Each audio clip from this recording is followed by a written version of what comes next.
Yo, what's up guys? This is Don with another video. With this video, I'm just going to be really just character designing on just pretty much my process on how I do it.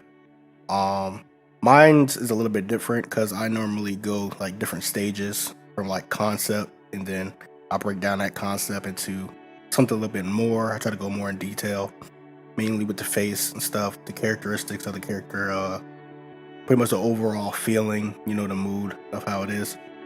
I found this pose on Twitter actually, and I thought it was a nice pose, and I wanted to try to learn it because I really don't do perspective as much as I want to, but I'm definitely gonna get more into it. But I liked this pose because it kind of fit with the character I was trying to come up with, the whole characteristic and attitude of her. She's pretty much chilled, low back, smart, but she's a little bit cocky at times. She's really strong.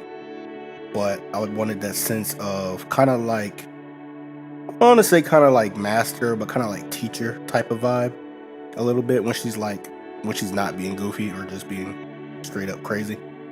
I came up with a different colorway because at first I wanted her to have like a purplish pink hair, but as you see, I was just messing around with some stuff and I kind of fell for the green, like a little bit like I don't know, it's like a greenish blue.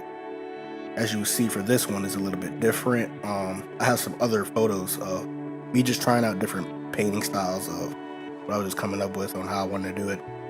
But I'll show you for like later other illustrations I did of her. But this is the first one I came up with because I seen the pose and I was like, oh, okay. I already have like a concept I drew down, little basic ones. I was like, oh, let me just connect the pose to the character, see how it looks.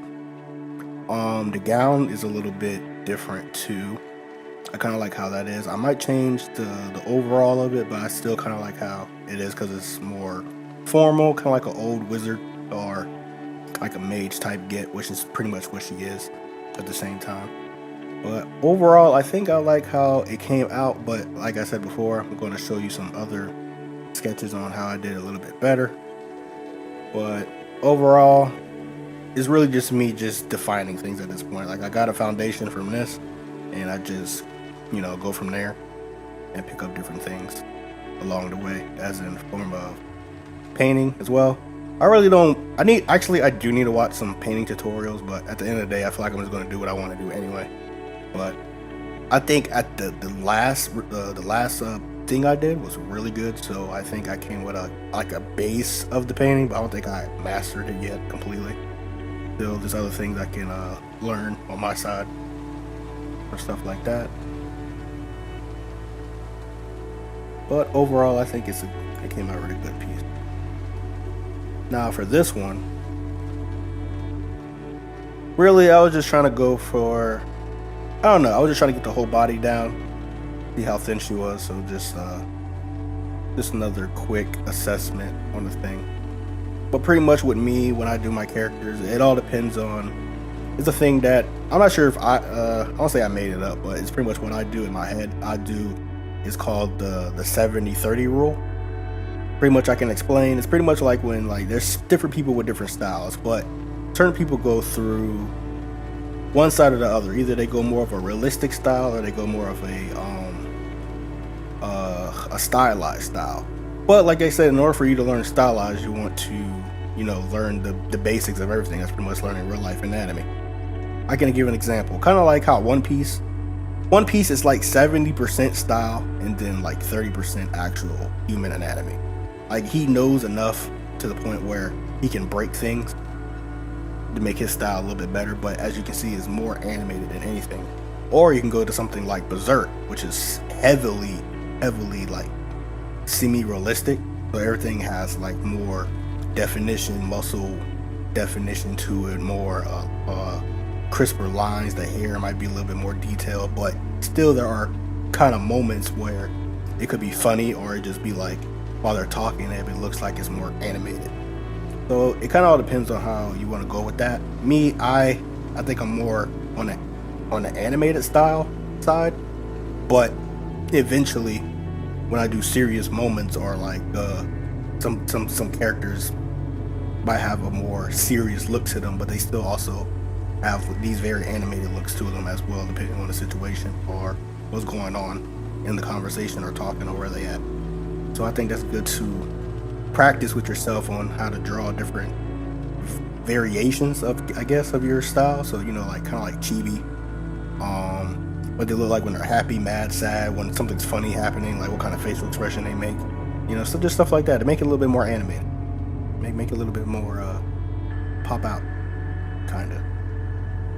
Now with this last one I have, oh no, before that I have another one. This is the one I had that kind of explained that, kind of like that rule. Like you can tell it's very animated wise, like stylized wise, but you can still see I still know the basic body proportions and stuff like that to make it like the body more realistic, but the face is kind of a little bit more on the stylized side. So it's kind of still seeing like you can still see my style, but at the end of the day it's kind of like you can still pinpoint, like I still know parts of the anatomy to the point where I can make it this way. And I kind of like how I did a little bit of the coloring. I'm still messing around with it.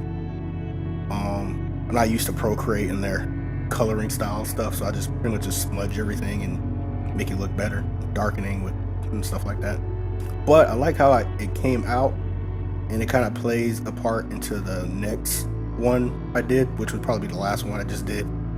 This one is a little bit more, I want to say it's a little bit more realistic, but it's still stylized in a point. So this is kind of like things I probably do in the comic that makes it more like realistic, or when I have like serious, deep conversations. These are the type of like how realistic I make her face look like, and she looks a little bit different because this is I say right now this is probably my final piece of what the character design for her will be, and I like how I came out really.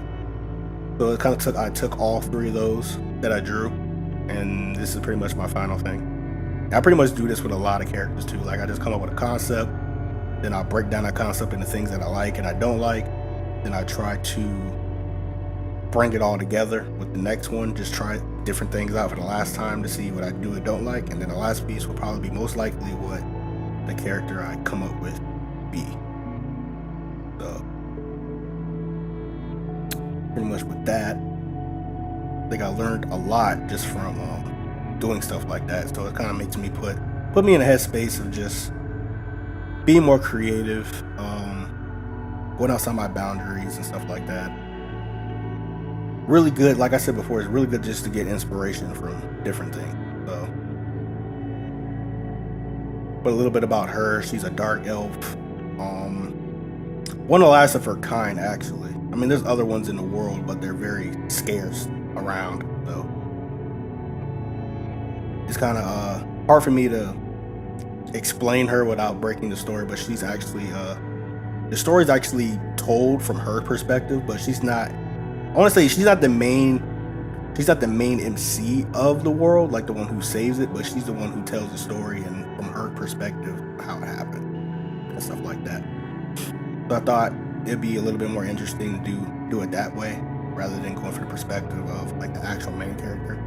But she's pretty strong in her own right. Like it's like she can hold up to her own. So she's pretty good once it comes to that.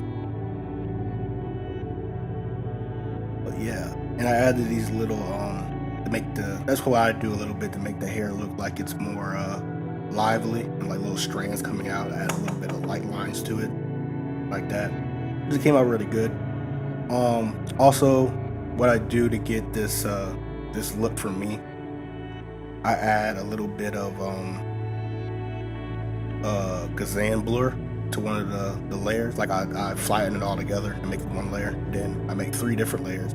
One layer have I have one has a blur on it, and then I put it on screen, and then I put the screen to like maybe 75, 65, depending on how bright you want it to be. And then on either on the same one or the other one, I'll put a noise to make it look more, I guess, like kind of like if it was like, I was trying to go for like if I imagine if my work was like on a TV show, like how would I want it to look like, how I want it to be. I'm still working on it, but this is a good base that I was going for. I'm, like I said before, I'm not really used to doing a lot of stuff on Procreate. I'm still learning myself. But yeah, And this is pretty much just the video, guys. I just wanted to show you guys this on how I pretty much, you know, break down character design from scratch and what my thought process on it and what I normally do. But yeah, that's pretty much what I do. And if I really want to get a little bit more further in, like the previous video I did with Bass, you know, I do like little action poses, like what kind of power that she does, like pretty much just try to get the full attitude of her, so I know exactly what she would do in certain situations when I do put her in like certain panels or certain parts of the story or interact with people and stuff like that. So, but yeah, guys, I like to thank all 3 people at the end of the video for staying, and you know, you guys are MVPs. And please leave a please leave a like on anything you want me to do next, any tutorials or just breaking down more tips and tricks, you know, stuff like that. And thanks, guys.